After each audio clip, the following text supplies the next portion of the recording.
Welcome back to another episode of Pending Ratification. My guest today has a laundry list of accolades that date back to her days in middle school when she set a world record in the 5,000 and most recently competed for Team USA at the World Mountain Trail Running Championships. Of course, I'm talking about Sophia Rodriguez of Mercer Island High School in Washington.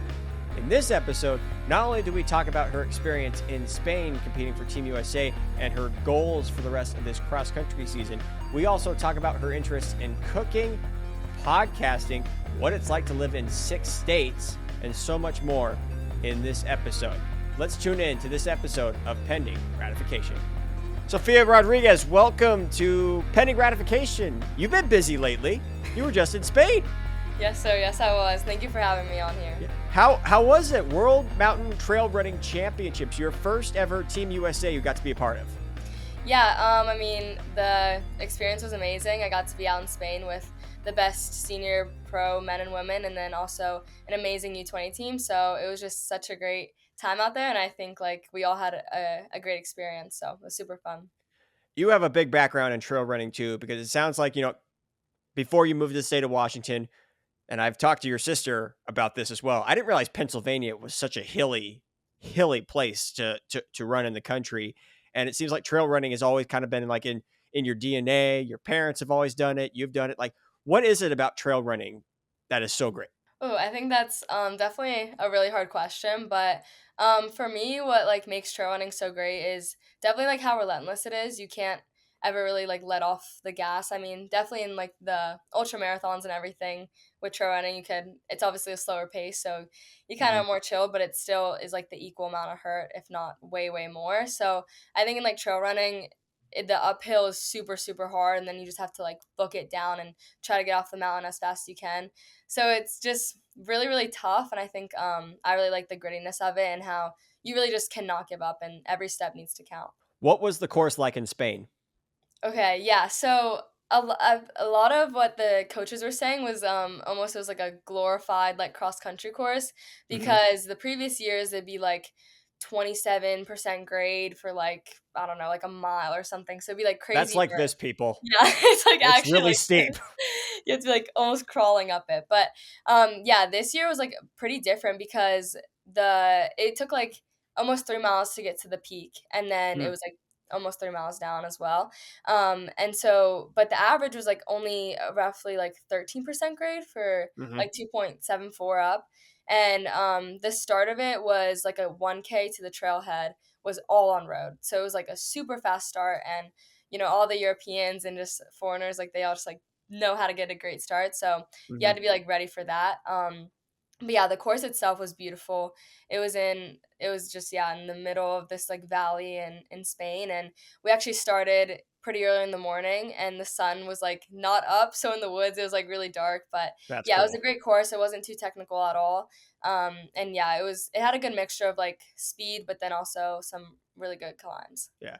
It was you, Ruby Immels. Who else was on that U20 team? Yeah, Ruby Immels, and then Abby Stone, and then Sierra Wall. So Abby Stone, she is at Utah Valley, and then Sierra Wall is at Mines. And what was, that, being part of that team? What was it like, working with those ladies and, representing Team USA? I mean, there is a sense of pride when you put on that kit and it says USA on it. And because not only are you representing yourself, you're representing an entire country. Yeah, for sure. I think, you hear all the pros and everyone talk about whenever you put on that race kit for Team USA across your chest, it's no feeling ever compares to it. And I think everyone says it perfectly. It's just such a unique feeling. And I think, whenever it's those major races, in different country, representing Team USA is so special because you came all the way out here to show up and to give it your best and honor your country. And so I think it is such a privilege. And definitely working with the girls, we had a great group of girls this year and every year for last year when I was on it as well for U18, just the girls that they select are just top notch, and they're great people and great runners as well. But yeah, this year was definitely unique in the sense that we weren't all high schoolers, and we had two sophomores college. So hearing like their stories and experiences was like really, I guess, like enlightening and like helped Hmm. me like kind of realize a lot of things. But just to bond with them over silly little things and spend a lot of time with them was really, really Well, fun. you're back in the United States now. You're gearing up for your third Washington State Championships at the Sun Willows Golf Course in Pasco, which, by the way, you broke the all-time course record in Pasco last year, surpassing Alexa Ephraimson, which is a pretty big name to beat in that regard. But you know, what's it like being adjusted back to to the high school scene, especially having competed on a world championship stage? I mean, this is two different environments we're talking about right now. Yeah, I think having like the championship race definitely gave like a nice little break, just knowing that we hopefully have like a super long season into December. But it is very different because I mean you're running with girls from across the whole world, so you don't really like have any expectations. But coming back to like Washington in the States, you kind of know everyone's PRs, know what they've Hmm. done throughout their whole season. So I guess just like focusing more on yourself and I guess the race and just honing into the competition, but also just playing it like the race that you're at. Are you excited to get back to more of a golf course type of racing compared to trails? Because again, totally different Mhm. environment. Yeah, I do really like the golf course and the short grass and the spike feeling, but for me personally, I don't think anything could top trail running. So, but I do really enjoy the golf courses, and Sun Willows is an amazing, beautiful course. I've been there many times in my Hmm. time having covered the Washington State meet, and it is a fun day in Pasco. So if those are that are in the Tri Cities, November 8th, I believe, head over to the Pasco Summerl's Golf Course to watch Sophia and Mercer Island compete there. But you know what's different for you is you are by yourself in the household this year. Not entirely, obviously your parents are there, but your sister's off to school right now at Wake Forest. So, how's that been adjusting, from a life perspective, going to school? I assume your sister drove you to school, so now you're having to drive yourself to school. Yeah, that's the last part's like a sticky subject, but yeah, my middle sister, she is at Wake Forest and she's enjoying it. I mean, it was her dream school, so she's just loving every single second of it. But actually, I got pretty lucky this year because my oldest sister, which not many people know, I have an older sister, but Hmm. I do have an older sister, and she actually is here with us this year. So she's actually been driving me to school and everything, Oh, but yeah, so we're missing one sister, but have the other one back, which is super is this nice. like is this a situation where you don't have your driver license yet? Yeah, so in like Washington, you can get your license when you're 16, but I just turned 17 and I still don't Hmm. have my permit yet. So it's just because like whenever we moved here, we didn't really know the rules and everything, and Hmm. so I got kind of behind, and then the system and how to get your license is kind of skewed and like it's not a good system, but me personally, that's my opinion, but it's not a good system and it's kind of just like a lot of money and time that's wasted and a lot of the drivers here aren't the best, but yeah, so I I can I haven't. can confirm with that, Yeah. having lived in the state of Washington for my entire life. Yeah, they are on the top, but yeah, and so I haven't got my permit yet, but I'm working on it, so it's coming This is soon. kind of like a Quincy Wilson situation where he didn't have his license or driver's permit before winning a gold medal. Now, granted, you haven't won a gold medal yet, but Gold ticket before. well, hopefully soon in the world trail running championships, we can see that soon. No, Yes, but near future. you know, so outside of running, and I found this interesting, and the fact that we're doing a podcast right now. You have your own podcast as well as part of the school program at Mercer Island. Tell me a little bit more about that and what got you involved with not only just the school's radio system, but just the fact that you want to interview people and have a interest in people's life stories. Yeah, I think growing up I've always been pretty curious in like other individuals and I guess a lot of it has been like surrounded by running and like my parents' work or my dad's work specifically just always like wondering how somebody got to like a position of where they are, like how'd you get to be interviewing high school athletes and just like I'm very curious in like that aspect of who the person is and like what got them there and why.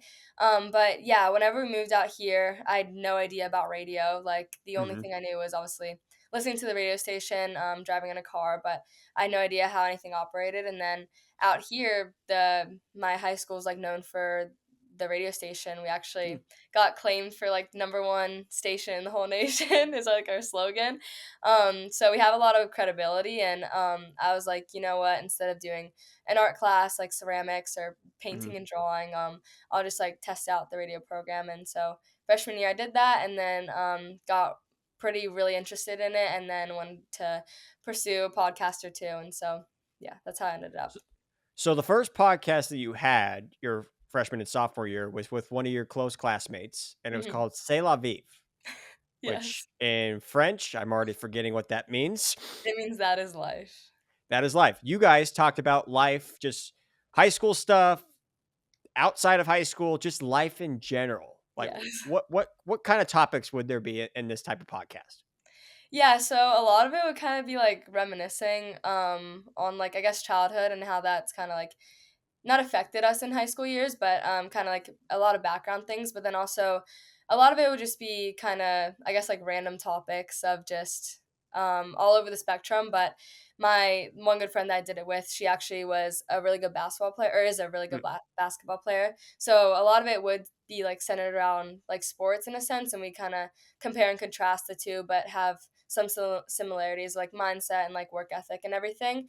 But yeah, I'd say like a lot of it was kind of just like dissecting life, and guess like sharing a lot of stories, and like how that is going to affect us in the future. And a lot of it was like past, present, future, but just always like fun topics that we kept light. Myself being a basketball player and I ran in high school as well. I'm curious to kind of get your take on, what would be the comparison to a low stick runner to a basketball player? What do you think their role would be on the Ooh. basketball court?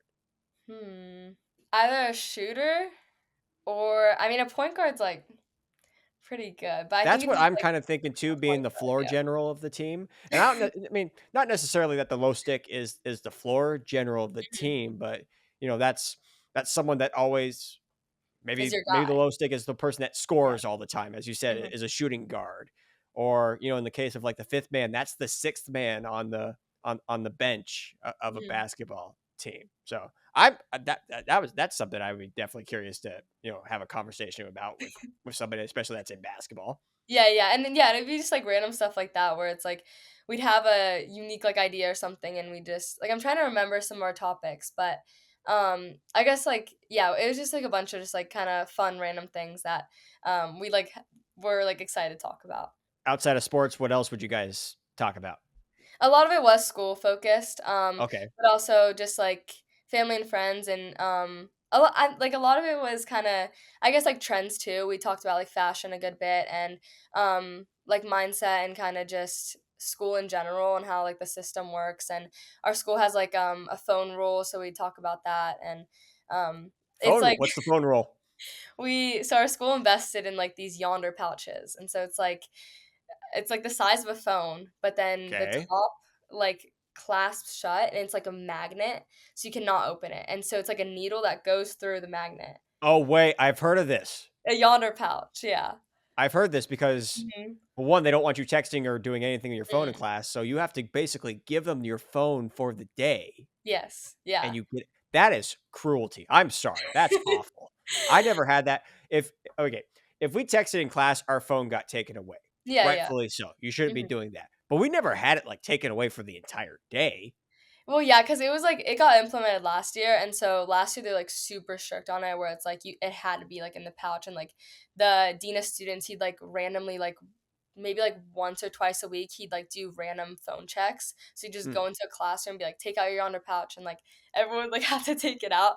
But majority of the kids like got smart and would just put like a calculator in there or like something else. And so but this year it's just like Who you can't carries have calculators these days? I'm your sorry, but who carries calculators? all the students here, all the students do.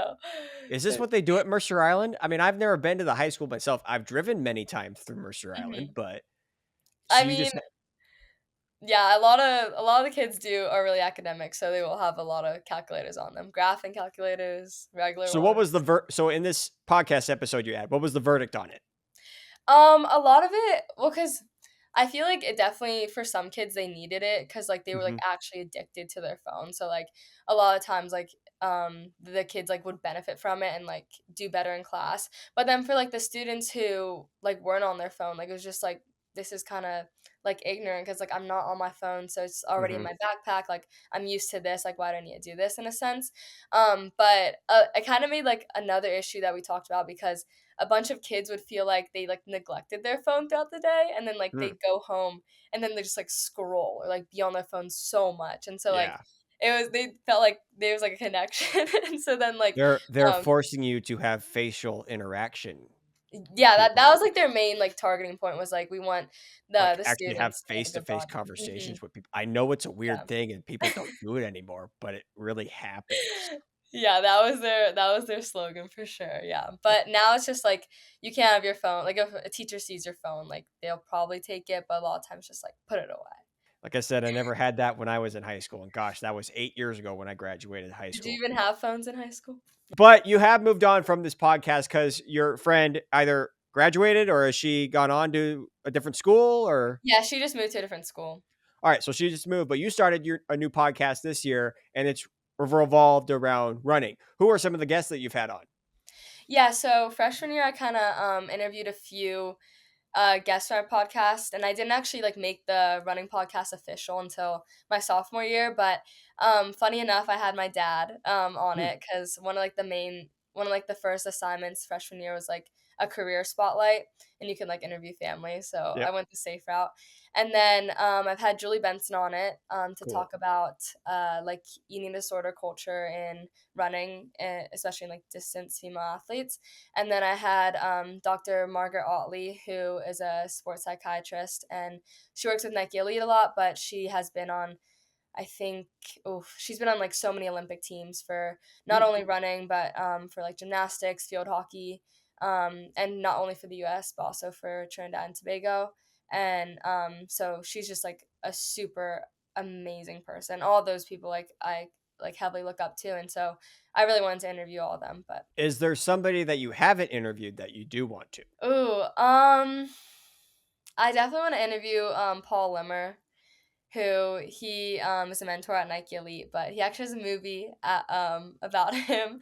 It's called like The Fifth Man, I think. Hmm. But he does so much with like the sport of running and like the armory, and he's just been a legend in the sport and been through it since for so many years now. So probably him is like the next person I'd want to interview. Rephrase my question again. Outside of Nike Elite, who would you want to who is the one person out there you would want to interview? Outside of running or just like It could, I mean, honestly, it could be anybody. Let's just put it that way. It could be anybody anybody out there. to interview?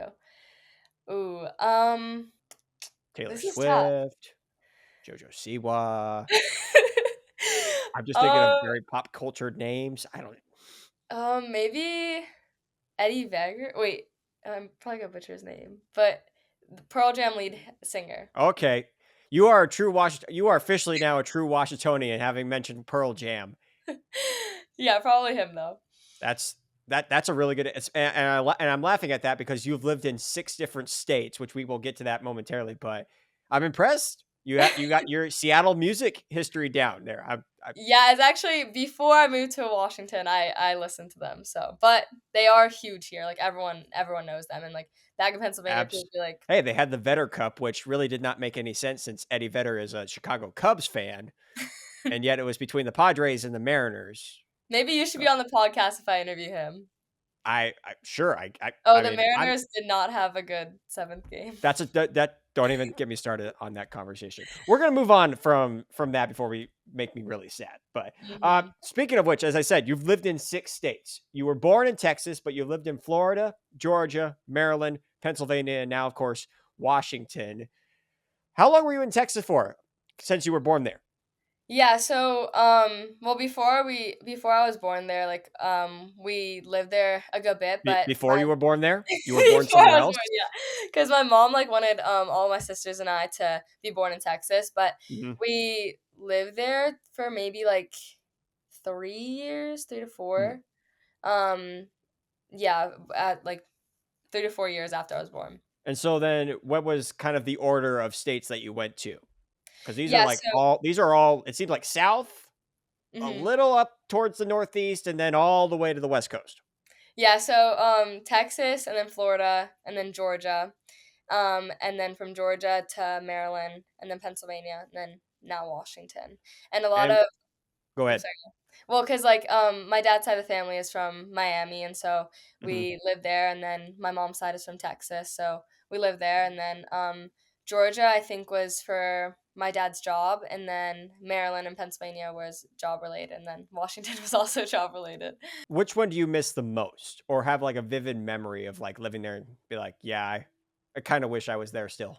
Oh, I mean, I do have like a soft spot definitely for just Texas and Florida just because like both my family live there and we visit a lot and just having family around is so special and just unique and so many like memories are made but since we visit there like quite frequently it's like I can always like go back but definitely the East Coast Maryland is a beautiful state and I love it so much but in Georgia I actually had a lot of like unique memories because like I was pretty young, but my parents were working, and so a lot of my memories like with my sister and like we had like a babysitter, but we have like some crazy stories with her, and so a lot of them like looking back are funny, but in the moment like weren't like so funny. But then definitely I miss Pennsylvania a lot just because we lived there the longest, and all my best friends are still back at home, and yeah, so Pennsylvania is definitely and it's a It's also beautiful where you state. set your first world record too. Yes, sir. Yeah, Was yeah. in Pennsylvania when you were at Dallas Town still. You still Mhm. I have you think about back to that those types of moments and it's like, gosh, it seems like forever ago. Yeah, it actually does, cause like, I don't know who I was talking to, but, they're like, "You're a junior," and I was like, "Oh my gosh, like, I'm a junior," like, that 3 years ago was, like, freshman year, so, yeah, definitely, I feel kinda old. Stop that. I'm older. Yeah, no, You but feel I was gonna say Henderson if you say you feel old, that makes me ancient. no. Yeah, because I Yeah. remember the first time that you and I ever met, I believe, was at the Nike Elite Camp, and that was your freshman Hmm. year. Yeah, yeah, it was, yeah. I'm trying to, yeah, just I had heard about, obviously the accomplishments in Pennsylvania, and then I heard the fact that you're coming to Washington, and I'm like, wow, okay, so we're getting someone really good here in the state of Washington, uh, Thank you. and now all of a sudden we're talking about breaking Alexa Ephraimson's course records, state records, 3 years since you've been in the state of Washington, and I mean actually not even that, 2.5 years since we haven't even completed this You're right. third year yet, but Mhm. if you had to rank from favorite to not so favorite states, what's the order? Okay. Not so favorite? It's gonna go Georgia. Actually, okay, I'm gonna get a lot of like backlash for this, but If you say Washington, Washington. I'm gonna be very upset. Oh, okay, so Georgia, Washington. It's a beautiful state. I think just my experience is very unique Nope, with nope. it. Just keep going with the list Okay, already. okay, Georgia, Washington, um, probably Maryland, and then Pennsylvania, and then like Texas and Florida are tied. I threw you a softball question, and it was a swing and a miss. Yeah, you thought I was gonna say You had one Washington. chance to put Washington on the top of the list, and then Mhm. everything else could have been fine at the bottom. That was the answer you expected, not the That's one. the answer I wish A you would have lot of had. I've gotten that a lot because I mean, it's a beautiful state, and granted, I haven't, like, explored a lot of it, like, I haven't been to a lot of, like, the parks or the mountains and everything, so I think I need to do a little more of that, but, yeah, so far, it's kinda a little Well, hurt. have you been to Spokane? Yes, I have. I raced there Because 2 times. that's where the Northwest region is this year. Mhm, NXR, yes, at the Polo Fields. Yes, I Yeah. have been to the polo fields. It's a very, very Mhm. flat course. There's gonna be some Yeah, very fast times. Ellery Lincoln, she ran at it, and we're close friends, and so I kinda got the scoop on how her race was Yeah, in the course. it's from my knowledge at least, it's gonna be a lot of laps and it's gonna Okay. be a very, very flat course. So be prepared Mhm. for something totally different than what you had in Boise the last couple of years.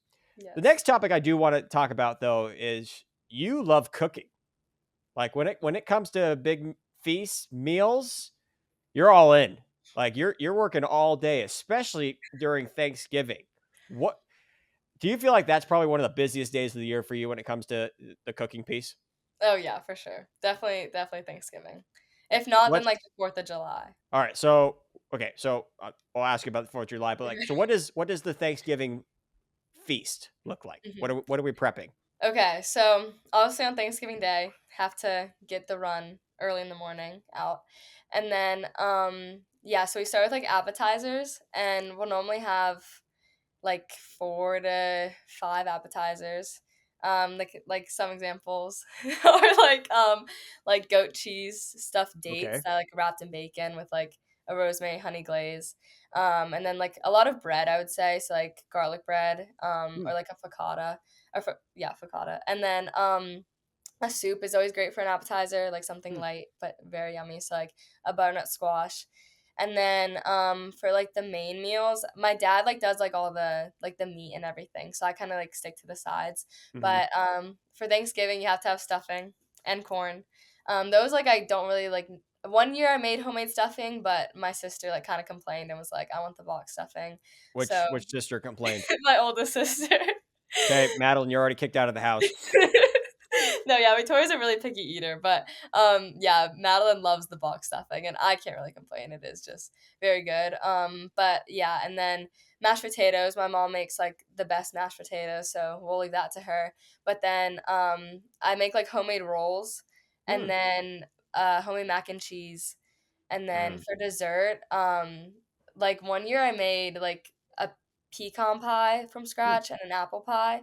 And so like those two. And then recently we've been doing like just cookies or kind of like easier desserts just cuz the main meals and everything like take a lot of prep and a lot of dishes and like oven space, but I'm ready for Thanksgiving already after having this conversation. Most yes. families, I mean, my family's pretty typical when it comes to the Thanksgiving meal. You got your turkey, you got your Mhm. stuffing, rolls, green bean casserole. Is there a unique dish or part of the meal that you guys make that you wouldn't necessarily see at another Thanksgiving? Yeah, I think like the main one, unless we're with like family, but the last like past 2 years, it's kind of just been like immediate family. Mhm. But unless we're like going down Texas or Florida, instead of turkey, since my dad like isn't the best at making turkey, and in Florida, like my uncle deep fries it, so it's like unbeatable, and That's so we very can't really scary like to do that. compare to that. But it's very scary. Yeah, like all the kid like we all have to like go inside and then like he's just outside with like my uncles and they have like gloves and crazy protection, but it's worth it for sure. And make sure that nothing explodes. But okay, Yeah. so then instead of the turkey, what is the surprise meal that you would have then? Yeah, we'll either have like duck or like pork. And what is compared to a turkey? Are those better? Are those worse? What do you prefer? I really prefer duck. I don't know. It's kind of like a little more gamey, but I think like it's really good and my there's like a special like sauce that my dad does with it and so like it's like this like almost like maroon sauce, Hmm. but yeah, I really like duck a lot, so Is there going to be something new this year for this year's Thanksgiving? oh, yes, we're, instead of, like, a butternut squash soup, we're gonna do broccoli cheddar, Ooh, so that it's a one good was choice. Madeline's, input. So you're saying Madeline doesn't like broccoli cheddar soup either? No, she loves broccoli cheddar, that's why we're gonna do it, but, Oh, um okay, gotcha. It's yeah, yeah. Victoria that doesn't like necessarily a lot of foods. Victoria's play on Thanksgiving is meat and rolls and butter, and that's it. What's yours? Spread of, like, everything, yeah, but we'll also, like, do, like, a salad too, so, like, that's always, like, has to be there as well. But mainly, like, mashed potatoes and gravy is where my heart is. It's a good time to be at the Rodriguez household for Thanksgiving because it sounds like it's a really, really good feast that you guys have. You mentioned 4th of July. Is it hot dogs? Are we talking barbecue? Like, uh, brisket, ribs? What are we talking here?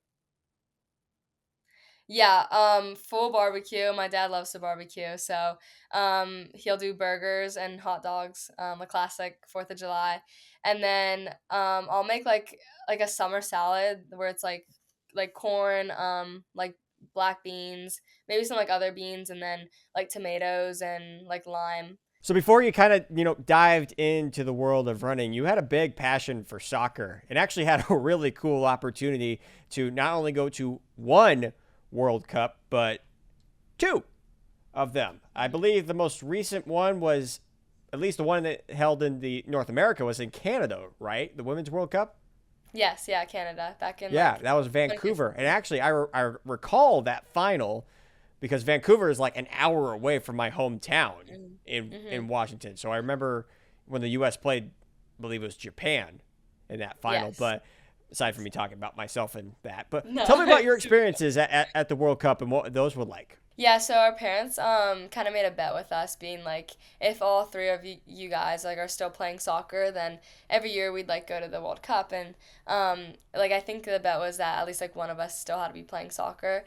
But yeah, so we went to the one in Canada, and then I think that like 2015, and then 2018, or like around like 20 around that time, we went to France for the other World Cool. Cup.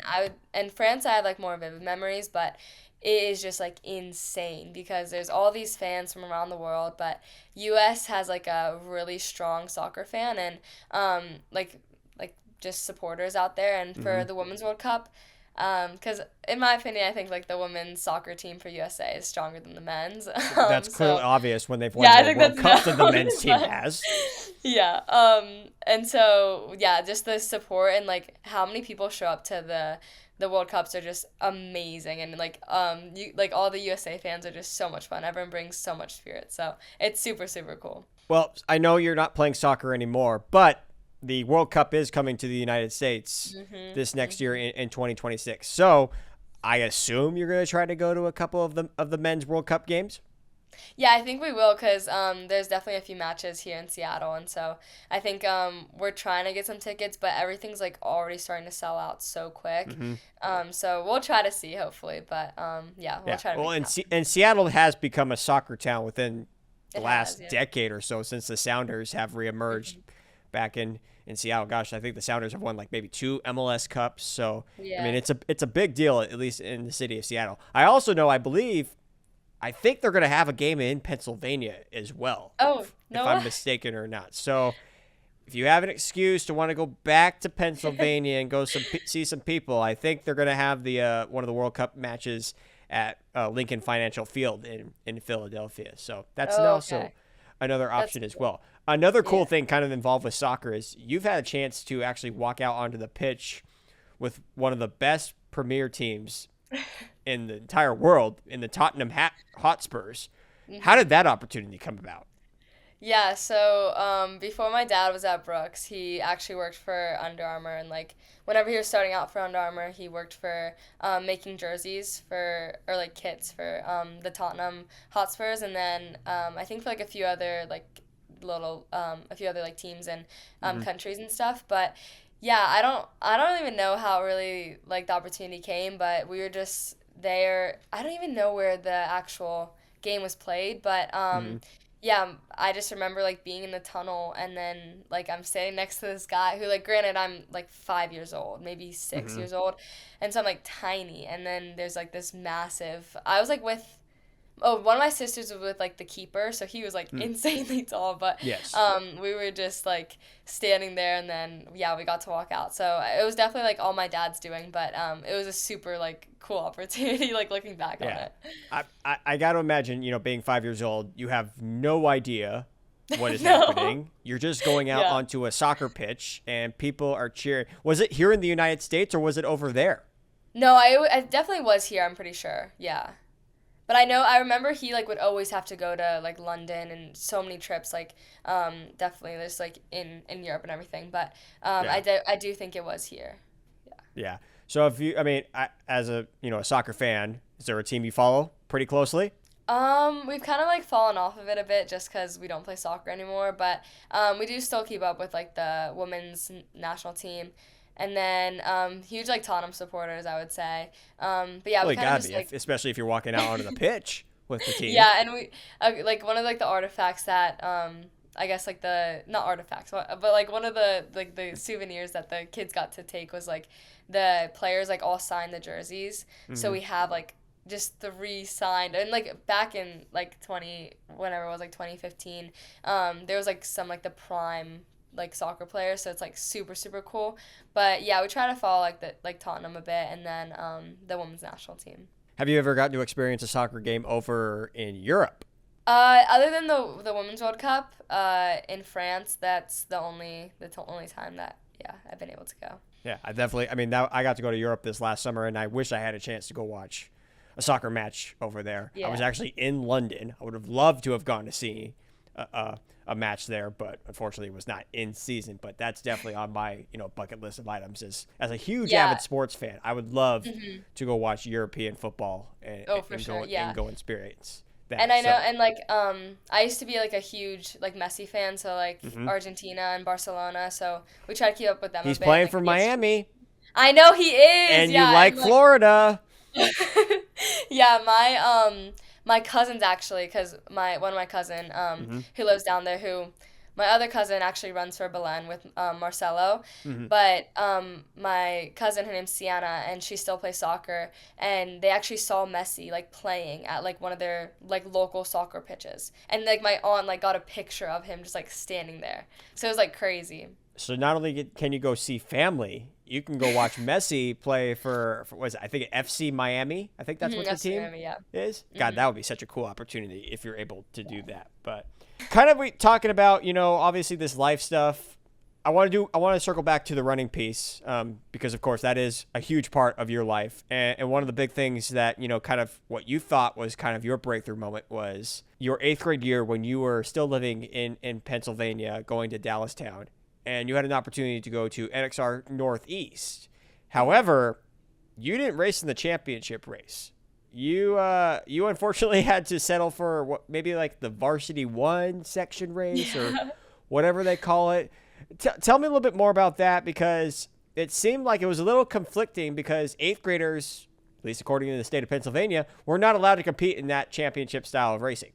Yeah, so going into it, I think it was like I definitely knew that I wasn't going to be in the championship race, and Hmm. it definitely was like a huge bummer just because like that I had a really good eighth grade cross country season for middle school, and so I was super excited towards the end of the season just to like kind of see what I could do and with all the winter training. But it was actually super funny because the week of the Northeast regional meet for when I ran it, it was the week of Thanksgiving, and so the day before the regional meet was actually Thanksgiving, and I Hmm. remember like Did you meal my prep for that as well? yeah. Well, because my dad, we got like a super nice like Airbnb like on this lake, but it was like I think like an hour and a half or 2 hours away from the Mm. actual meet. But it was definitely worth it. But my whole family was there, like my both my sisters, and then my sister's boyfriend was also there, and so we all were just like staying in this like beautiful Airbnb, and then it kind of did suck just not having a nice Thanksgiving, but Hmm. it was. I remember like being pretty nervous for the race, just not knowing what to expect or anything, but I was just super, super excited, and I would say I was very angry and mad, just not being in the championship race, but I think the way I raced it and how everything played out, like it definitely, being mad like helped me in a lot of ways, so. Yeah, and it's really catapulted your career to greater heights. Not to mention the fact that you are also a world record holder, which I'm kind of surprised that you wouldn't consider that as your breakthrough moment. But having been in that situation where you were told you could not compete in a certain race because of your age, that seemed like that really kind of lit a fire underneath you. It's like, you know what? I'm gonna go be the best version of Sophia, hmm and hopefully, that motivates me for future races, future stuff in the high school.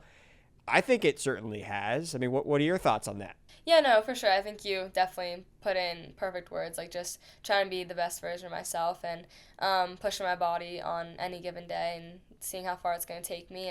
And yeah, I remember specifically in that race, like I just wanted to win and kind of just like, I guess like show them that I should have been in the championship race, even Hmm. though I wasn't. But yeah, I think just, yeah, giving it your all every single day and definitely being the best version is anything and like the thing that you can control the most. So it's definitely a really nice thing to focus on. You're also someone that, I guess has had to handle pressure as well. I mean, there's always been these expectations, especially since you have set a world record. How have you handled that type of pressure and, being able to not overstress, not overcomplicate things? Because that's a lot to have, especially someone that, is still in high school, has all these accomplishments so far, but I mean, it can be toxic sometimes for having to deal with that type of pressure. Yeah, I think when it comes in terms like pressure, I think in the beginning of like early stages where I set like one world record back in the Armory 8th grade year, and then another one in the 8th grade year in outdoor season in the 5K. I think in the beginning I didn't think about it because I was just like, I'm just running and like you said, like being me.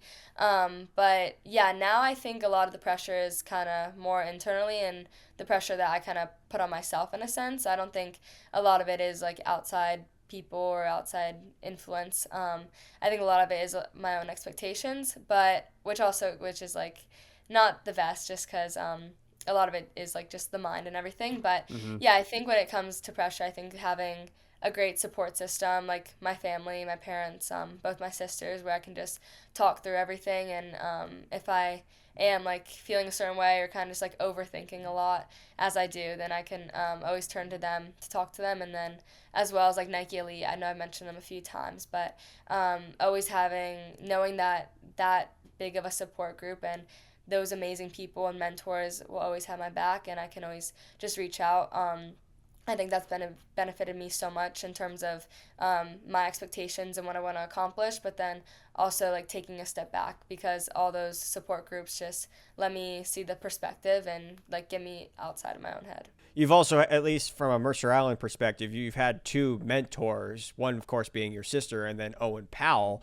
Both have won national or have gone on to accomplish so much. Your sister won a national title. Owen's the high school national record holder in the mile. What have you learned from them kind of just being under their wings the last 2 years that you kind of want to see for yourself, not only this junior year, but the senior year? Because I'm sure you have some big goals for yourself going into the rest of your high school career.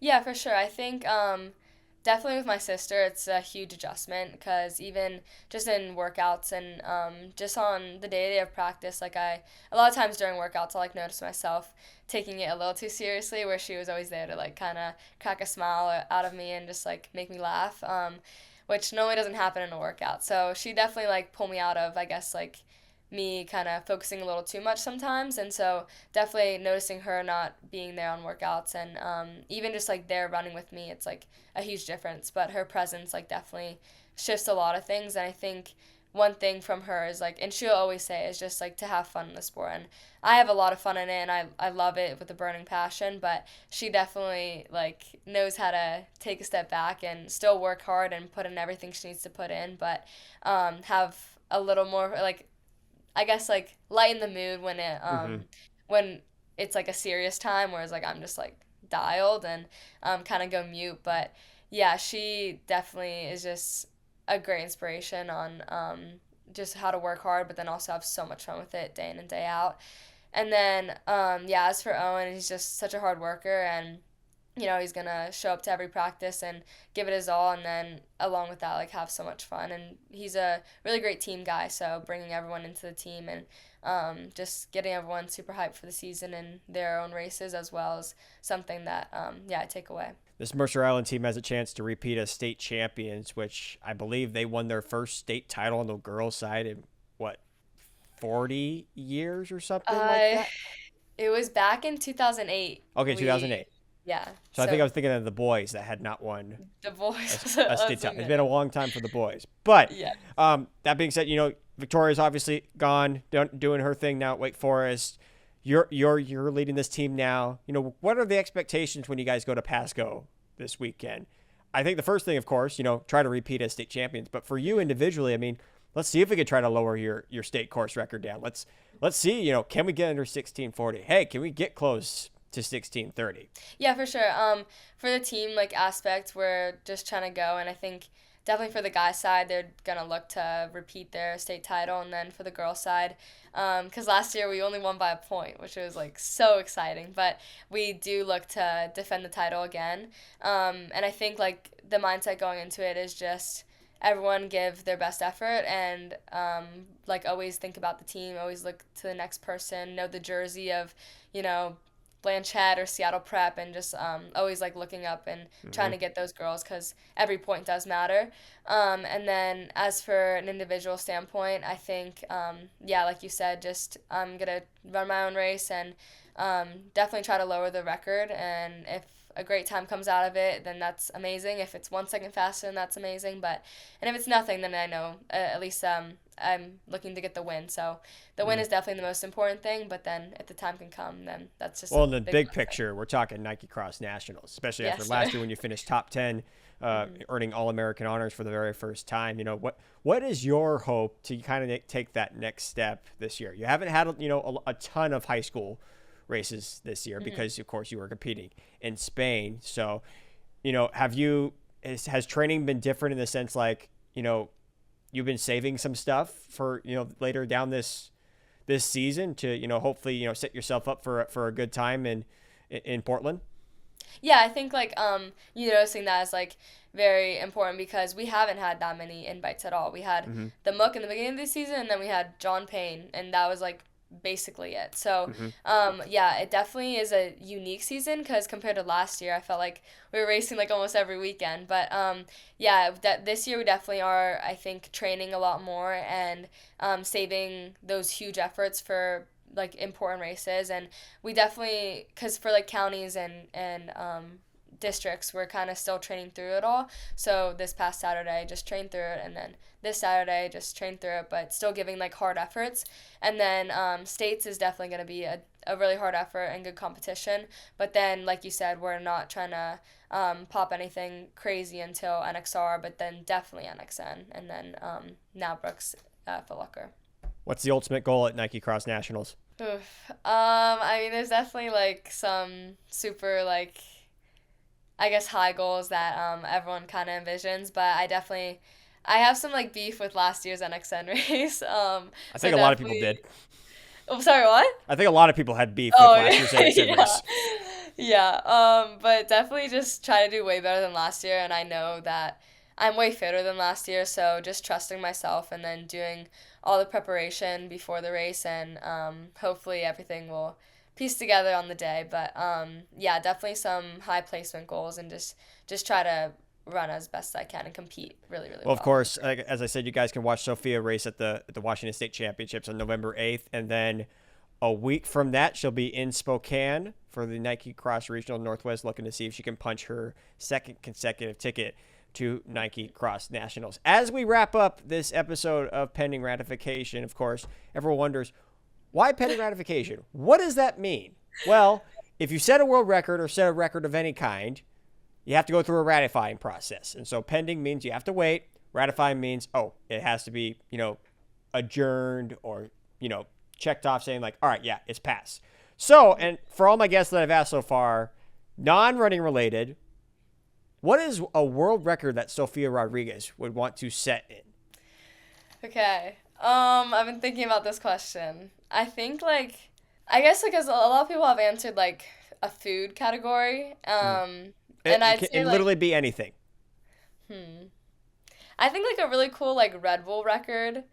Something like crazy that like Red Bull puts on. Like I don't know if they have like crazy stuff. Okay. Red Bull. Are we talking like, are we drinking the energy drink, or are we what are we talking here?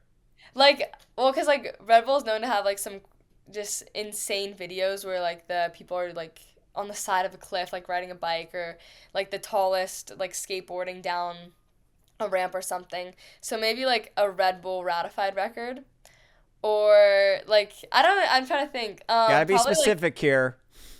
Maybe like the tallest like skydiving or something. So you like heights? Yeah, probably that. Or I kind of want to, well, this is like all hypothetical, but Joey Chestnut hot dog eating competition. Hey, listen, Marcelo said he can eat the most amount of donuts in a minute. That's his world record. Like, Okay. what would be the one food that you think you could try to eat the most in a minute? Probably like watermelon. Okay, like a Maybe. whole watermelon? In a minute. Like, could you eat an Um, entire watermelon in a minute? Or how fast do you think you can eat an entire watermelon? if I was like really going at it, probably like 2.5 minutes, 30 minutes. Really? Like the Maybe. giant watermelon, not like the small watermelon, like a giant one. Like yeah, like a good size watermelon from the grocery store. I told Marcelo Or I would pay to watch him eat all those donuts. maybe That would be definitely interesting to see if you can do is that. this like a trick question where like at the end of the season you're just like gonna get all of us together and have like each of us try to do our world record? Well, little did you know at Nike Cross Nationals, we're going to get you guys together for all of your... No, I'm kidding. Yeah. Yes, And I was again, teasing with Marcelo that I would bring a box of Krispy Kreme donuts for him waiting at the finish line. So, hey, maybe there might be a watermelon for you at the finish line when you're done with your race. And be like, hey, I know you just ran really fast, but I need you to eat this watermelon as fast as you can. Maybe that would make Marcelo run faster. Who knows? I just love asking these questions because I'm always going to get unique answers, and this was definitely one of those answers that was unique. So, Sophia, before I let you go, where can people find you on social media? Because I know you got all sorts of content that you post. You got great following. Like, where can people follow you on social media and keep up to date with your life? Yeah, my Instagram, it's like Sophia with 2 A's and then _ Rodriguez with 3 Z's. But yeah, that's where Awesome. I'm Pretty most simple active. enough. Sophia Rodriguez, really appreciate your time. Good luck at your state championship meets. We look forward to seeing you, hopefully, in Portland for Nike Cross Nationals. Thank you so much for having me on. Thank you. My thanks to Sophia Rodriguez for joining us on this episode of Pending Ratification. If you enjoyed this episode and want to listen to more, of course, you can subscribe and like on Spotify and Apple Podcasts, and you can check out episodes on runnerspace.com and our YouTube channel. Of course, I am your host, Keenan Gray. This episode was produced and edited by Dakota Sorvillo. Be sure to tune in for the next episode of Pending Ratification.